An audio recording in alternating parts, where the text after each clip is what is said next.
नमस्कार दोस्तों, इस वीडियो में आज मैं आपको अपवर्तक, समापवर्तक और महत्तम समापवर्तक के बारे में बताऊंगा। तो चलिए देखते हैं। सबसे पहले अपवर्तक। तो अपवर्तक को भाजक भी कहते हैं या इसको डिवाइज़र भी कहते हैं या फैक्टर भी कहते हैं। तो किसी संख्या के अपवर्तक वे संख्याएं होती हैं जिनसे वह संख्या पूरी तरह विभाजित हो जाती है। कहने का मतलब कि शेषफल कुछ नहीं बचता है। इसमें कुछ नोट हैं जिनको ध्यान से देख लेते हैं। तो पहला नोट है अपवर्तक। अपवर्तक को भाजक कहते हैं और भाजक को डिवाइज़र कहते हैं या फैक्टर कहते हैं। इसको हम गुणनखंड भी कह सकते हैं। दूसरा नोट, किसी संख्या का अपवर्तक उस संख्या से छोटा या उस संख्या के बराबर होता है। उदाहरण के लिए देख लें, 12 के अपवर्तक यानी वे संख्याएं जिनसे 12 में भाग हो जाता है। तो 1, 2, 2 से 2 6 बार में 12 भाग होगा, 3 से 3 चौक 12, 4 से 4 तिहाई 12, 6 से 6 दूना 12 और 12 से 12 एकम 12। इसी तरह 21 के अपवर्तक वे संख्याएं जिनसे 21 पूरा भाग हो जाए। तो 1 से 21 पूरा भाग हो जाएगा, 3 से 3 सते 21 7 बार में पूरा भाग हो जाएगा, 7 से 7 त्रिक 21 3 बार में पूरा भाग हो जाएगा और 21 एकम 21 21 से पूरा भाग हो जाएगा। चलिए अब देखते हैं समापवर्तक। समापवर्तक को अंग्रेजी में कॉमन फैक्टर या डिवाइज़र कहते हैं। 2 या 2 से अधिक संख्याओं के वे अपवर्तक जो उनमें एक समान होते हैं या एक बराबर होते हैं, अर्थात सार्वनिष्ठ होते हैं, उन संख्याओं के समापवर्तक कहलाते हैं। उदाहरण के लिए 8 के अपवर्तक 1, 2, 4 और 8 है। इनसे 8 पूरा भाग हो जाता है। 12 के अपवर्तक 1, 2, 3, 4, 6, 12 हैं। इनसे 12 पूरा भाग हो जाता है।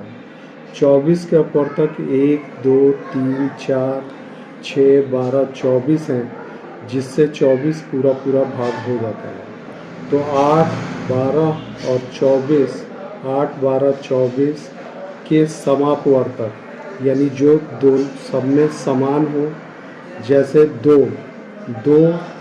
तीनों में एक समान है, तीनों में है 2 तो 2 को लिख लेंगे।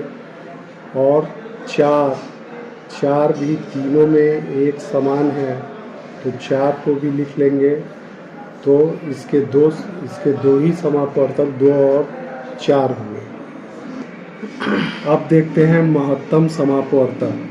महत्तम समापवर्तक को हाईएस्ट कॉमन फैक्टर बोलते हैं।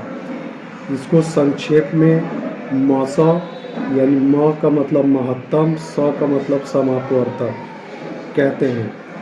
और इसी को HCF भी कहते हैं, इसी को GCF भी कहते हैं, इसी को HCD भी कहते हैं और इसी को GCD भी कहते हैं। HCD और GCD का फुल फॉर्म।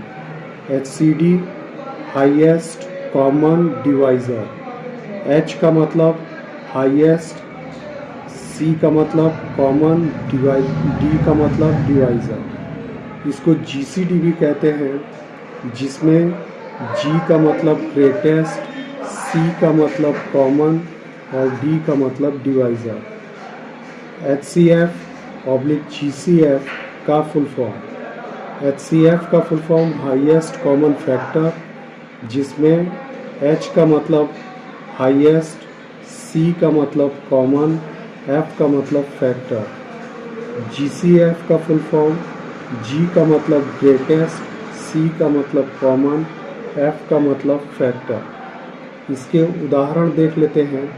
8, 12, 24 के समापवर्तक हम पीछे कर चुके हैं, 2 और 4 होते हैं। 8, 12 और 24 का HCF यानी महत्तम समापवर्तक जो इन दोनों में सबसे बड़ा हो, यानी 4, तो इसका HCF 4 हो गया। तो अब देखते हैं HCF या महत्तम समापवर्तक की परिभाषा क्या है। तो परिभाषा देखते हैं, 2 या अधिक संख्याओं का सबसे बड़ा समापवर्तक यानी महत्तम समापवर्तक उन संख्याओं का महत्तम समापवर्तक कहलाता है। जैसे 6 के अपवर्तक हम लिख लें, एक और उदाहरण ले लेते हैं। 1, 2, 3 और 6, इन सबसे 6 पूरा पूरा भाग हो जाएगा। 18 के अपवर्तक 1, 2, 3, 6, 9 और 18, इन सबसे 18 पूरा पूरा भाग हो जाएगा। 24 के अपवर्तक 1, 2, 3, 4, 6, 12, 24, इनसे भी 24 पूरा पूरा भाग हो जाएगा। अब 6, 18, 24 के समापवर्तक यानी जो इनमें समान है, तो यहाँ देखें 2 तीनों में समान है। इसके बाद 3 भी तीनों संख्याओं में समान है और 6 भी तीनों संख्याओं में समान है। तो इस तरह 6, 18, 24 के समापवर्तक 2, 3 और 6 हुए और 6, 18, 24 का मौसा यानी सबसे बड़ा समापवर्तक यहाँ 6 है, तो इसका HCF या मौसा 6 हो गया। वीडियो देखने के लिए आप सबको बहुत बहुत धन्यवाद।